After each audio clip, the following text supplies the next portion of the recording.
Hello. எனக்கு இன்றைக்கி டே வந்து கொஞ்சம் லேட்டாக தான் ஸ்டார்ட் ஆச்சு. ஒரு 8:30க்கு தான் ஸ்டார்ட் ஆச்சுன்னு வச்சுக்கோங்களேன். அப்படியே வந்து மார்னிங்க்கு சிக்கன் குழம்பு தான் வந்து நான் வச்சுருந்தேன். அந்த சிக்கன் குழம்பு ப்ரிப்பரேஷன் தான் வந்து நீங்கள் இப்போ பார்க்குறீங்க. அண்டு சிக்கன் குழம்புக்கு வந்து பார்த்திங்கன்னா நான் தோசை தான் பண்ணியிருந்தேன். ஸோ ரொம்பவே சூப்பரான காம்பினேஷனாக தான் இருந்துச்சு. லைட்டாக வந்து பார்த்திங்கன்னா இதுக்காக இஞ்சி பூண்டு பேஸ்ட்டும் அப்படியே அது கூட வந்து பார்த்திங்கன்னா வெங்காயம் தக்காளி எப்பவுமே நான் வந்து கொஞ்சமாக போட்டு அரைச்சிப்பேன். அண்டு வந்து நமக்கு தேவையான ஸ்பைசஸ்லாம் போட்டுட்டு அண்டு ஆனியன் போட்டுட்டு அப்புறம் டொமேட்டோ அண்டு இந்த பேஸ்ட்டு இதெல்லாமே ஆட் பண்ணி நல்லா டீப் ஃப்ரை பண்ணிக்கலாம்.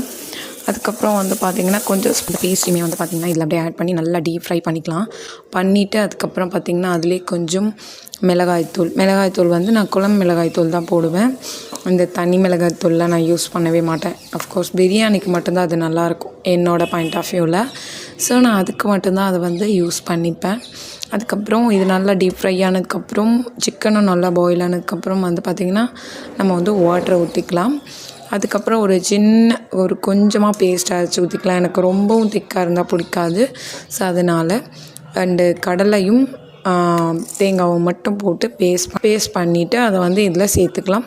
லாஸ்ட்டாக நான் கொஞ்சம் கஸ்தூரி மேத்தி சேர்த்துக்கிறேன். அவ்வளோதான், குழம்பு ரெடி. தேங்க்ஸ் ஃபார் வாட்சிங்.